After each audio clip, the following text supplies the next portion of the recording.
20 वर्षांच्या प्रतीक्षेनंतरही निकाल लांबला. पवनराजे हत्याकांडाला पुन्हा नवीन तारीख. दोषींना फाशीच व्हावी, ओमराजे निंबाळकर भाऊक. न्याय देवता से न्याय की अपेक्षा है। अंतिम तिथि दी हुई है तो बस न्याय की प्रतीक्षा है। राजकारण, कट आणि न्यायाचा संघर्ष. 20 जूनला होणार अंतिम फैसला. महाराष्ट्राला हादरवून सोडणाऱ्या बहुचर्चित पवनराजे निंबाळकर हत्याकांडाच्या निकालाकडे संपूर्ण राज्याचं लक्ष लागलं असताना न्यायालयाने पुन्हा एकदा या प्रकरणाला नवी तारीख दिली आहे. तब्बल 20 वर्षांपासून सुरू असलेल्या या खटल्याचा निकाल आज लागण्याची शक्यता होती. मात्र आता 20 जून रोजी या प्रकरणावर अंतिम निर्णय होणार आहे.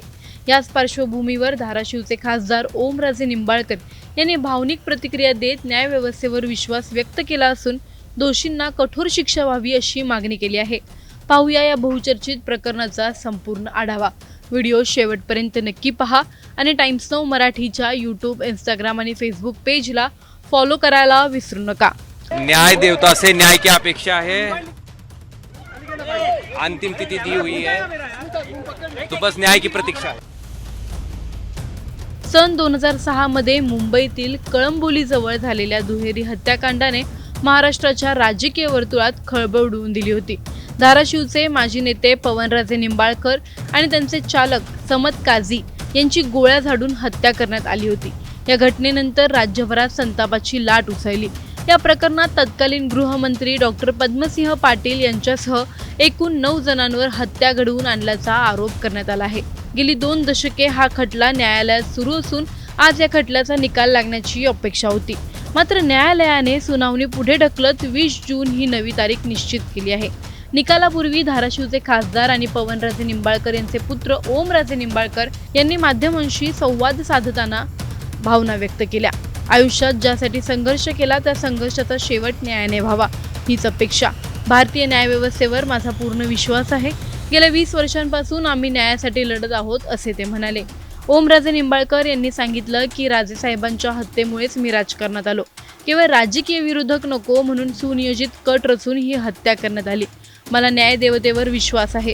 दोषींना फाशीची शिक्षा व्हावी हीच माझी मागणी. न्याय देवता से न्याय की अपेक्षा है।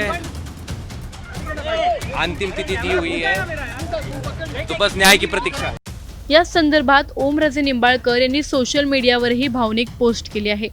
माझे वडील पवनराजे निंबाळकर आणि त्यांचे चालक समत काझी यांच्या हत्येला आज 20 वर्ष पूर्ण झाली. अजूनही दोन्ही कुटुंबे न्यायाच्या प्रतीक्षेत आहेत. आज न्यायदेवता न्याय करेल अशी अपेक्षा आहे असं त्यांनी म्हटलं आहे. त्यांनी आपल्या पोस्टमध्ये या खटल्याचा केवळ एका कुटुंबाचा संघर्ष नसून सत्तेचा गैरवापर, पैशाचा प्रभाव आणि सामान्य माणसाच्या जीवाची किंमत न समजणाऱ्या मानसिकतेविरोधातील लढा असंही संबोधलं आहे. हा संघर्ष रक्ताच्या नात्याच्या घात करणाऱ्या प्रवृत्तीविरोधात आहे असं त्यांनी नमूद केलं आहे. ओमराजे पुढे म्हणाले की आयुष्यात अनेक निकाल पाहिले, अनेक परीक्षा दिल्या, पण कोणत्याच निकालासाठी इतकी वर्ष वाट पाहावी लागली नाही.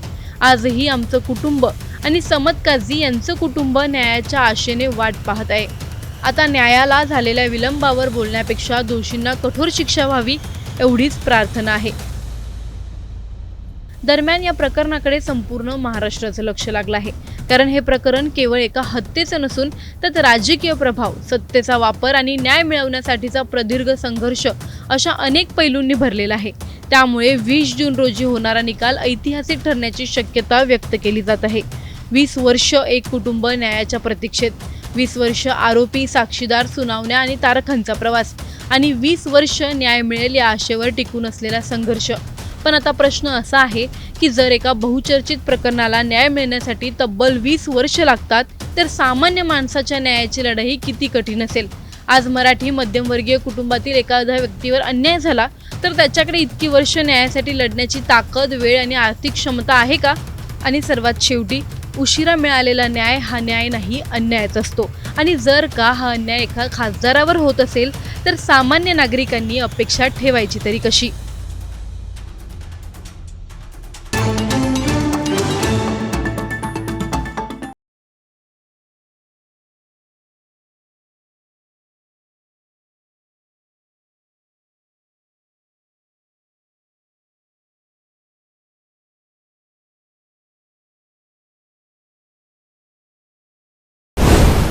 ओमराजेंच्या वडिलांची हत्या आणि सगळं संपलं। ओमराजे निंबाळकरांचे वडील पवनराजे निंबाळकर धाराशिव जिल्ह्यातील नावाजलेले नेते, पद्मसिंह पाटलांचे चुलत बंधू आणि त्यांचं जिल्ह्यातलं काम पाहणे। जेव्हा पद्मसिंह मंत्री झाले तेव्हा ते नेहमी मुंबईत असायचे आणि तेव्हा जनतेचे प्रश्न सोडवण्याचं काम करायचे पवनराजे निंबाळकर। पण 2006 साली त्यांच्यासोबत घात झाला। 3 जून 2006 ला पवनराजे त्यांच्या कारने मुंबईच्या दिशेने निघाले होते। त्यावेळी 2 अज्ञातांनी त्यांचा पाठलाग केला आणि कळंबोलीजवळ गाडी थांबवून त्यांच्यावर गोळ्या झाडल्या। या गोळीबारात पवनराजेंसह त्यांचा ड्रायव्हरही मृत्युमुखी पडला आणि त्यानंतर महाराष्ट्रात एकच खळबळ माजली। पवनराजेंच्या हत्येत पद्मसिंह पाटलांचं नाव। पवनराजेंच्या हत्येचा तपास करत असतानाच पोलिसांची सुई थेट पवनराजेंचे राजकीय विरोधक असलेल्या त्यांचेच चुलत बंधू पद्मसिंह पाटलां यांच्याकडे वळली। 2009 साली त्यांना अटक झाली आणि त्याला कारण होतं 2004च्या विधानसभेच्या निवडणुका। कारण या निवडणुकीत पवनराजे हे पद्मसिंह पाटलांविरोधात उभे ठाकले। आता यातला योगायोग पहा। अपक्ष अर्ज भरणाऱ्या पवनराजेंना चिन्ह मिळालं होतं रेल्वे इंजिन, जे आता मनसेकडे आहे आणि त्यांना शिवसेनेने बाहेरून पाठिंबा दिलेला।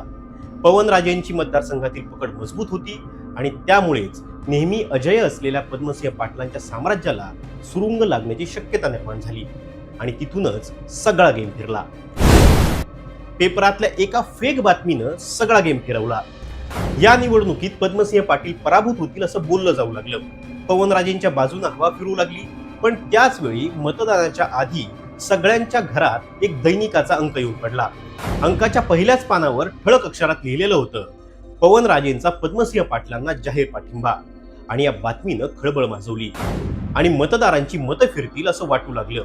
ही बातमी पवनराजेपर्यंत पोहोचायला बराच उशीर झाला। जशी त्यांना ही बातमी कळाली तशी त्यांच्या कार्यकर्त्यांनी जिथं मिळेल तिथं ही बातमी खोटी असल्याची जाहिरात सुरू केली। पॉम्फलेट चिटकवणं, भिंतीवर लिहिणं सुरू झालं। रेल्वे इंजिनलाच मतदान करण्याचं आवाहन पवनराजेंच्या कार्यकर्त्यांसह शिवसैनिकांनी केलं। पण तोवर उशीर झालेला होता। दुसऱ्या दिवशी मतदान पार पडलं, निवडणूक रंगली। पण या निवडणुकीत फार थोड्या फरकानं पद्मसिंह पाटील निवडून आले। पवनराजे पराभूत झाले, पण त्यांनी थेट पद्मसिंह पाटलांचं साम्राज्य हलवून टाकलेलं होतं। परिणामी सलग मंत्री राहिलेल्या पद्मसिंह पाटलांना नव्या मंत्रिमंडळात स्थानही मिळालं नाही आणि हीच सल कदाचित त्यांच्या मनात राहिल्याचं विरोधक सांगतात। आता बॅक टू येऊया 2006 ला। जसं वडील गेल्याचं ओमराजेंना कळालं तसे ओमराजे पुण्याहून धाराशिवला आले। राजकारणात अजिबात रस नसलेल्या ओमराजेंना आपले वडील राजकीय बळी ठरल्याचं जाणवलं आणि त्यांनी राजकारणात उतरण्याचा निर्णय घेतला आणि यात त्यांना मदत केली पवनराजेंच्या स्वीय सहायकाने। हा व्हिडिओ पहा। आता माझ्या बरोबर असलेली संतोष कोजरे म्हणजे माझ्या वडिलांपासून ती बरोबर होते। मग माझ्या आमदारकीच्या कालखंडामध्ये सुद्धा माझ्या बरोबर स्वी सहायक म्हणून त्यांनीच काम केलं। बऱ्याचशा कार्यकर्त्यांच्या ओळखी किंवा राजकारणातले सगळे बारकावे जरी त्यांनी सांगितलं म्हटलं तर काय वावगं ठरणार नाही। त्या माणसाकडनं बऱ्याचशा गोष्टी मला शिकायला मिळाल्या। ती सुद्धा त्याच भावनेतनं, म्हणजे खरंच माणसं की असते एखादा माणूस मिळण्यासाठी। मला वाटतं मी कदाचित कैलासवासी पवनराजे निंबाळकर साहेबांनी ती माणूस तयार करून माझ्यासाठी ठेवला असं म्हटलं तर काय वावगं ठरणार नाही। पहिल्याच प्रयत्नात ओमराजेंनी जिल्हा परिषद निवडणुकीत कमाल केली। गावोगावी सभा घेतल्या। जिल्हा परिषद असो, तेरणा सहकारी साखर कारखाना किंवा थेट विधानसभेची निवडणूक, ओमराजेंनी सगळ्याच ठिकाणी पद्मसिंह पाटलांच्या साम्राज्याला सुरुंग लावला। आधी काँग्रेसमध्ये असणारे ओमराजे 2019 ला शिवसेनेमध्ये गेले, कारण विधानसभेची ही जागा राष्ट्रवादीला सुटलेली। राणा जगजितसिंह यांना उमेदवारी देण्यात आली आणि ओमराजेंनी शिवसेनेत प्रवेश करून राणांना थेट आव्हान दिलं आणि या विधानसभेची जागा मारली। पुढे दोघांचं हे वैर कायम राहिलं।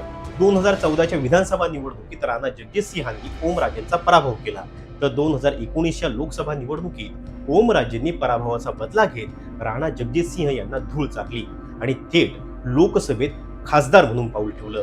माध्यमांना ओमराजे निंबाळकर जरी आता जमिनीवर लढताना दिसत असले तरी गेली अनेक वर्ष ते जमिनीवर उभा राहूनच संघर्ष करतायत।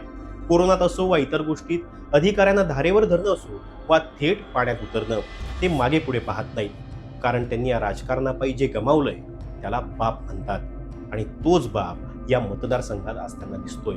म्हणूनच या पुरात एक खासदार नाही तर एक माणूस दिसला जो माणुसकीसोबत फिरतोय। तुम्हाला हा व्हिडिओ कसा वाटला हे आम्हाला तुमच्या गावाच्या नावासह कमेंट करा आणि अशाच माहितीपूर्ण व्हिडिओसाठी पाहत रहा टाइम्स नाव मराठी. आपण कालच्या बैठकीला अनुपस्थित असल्याची देखील चर्चा होती, याबद्दल काय सांगाल सर? कालच्या बैठकीबद्दल काय सांगाल सर?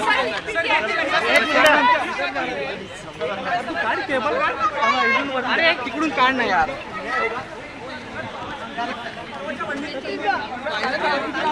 राजेसाहेबांची आहे ट्रायपॉड वरती इझिली झालं.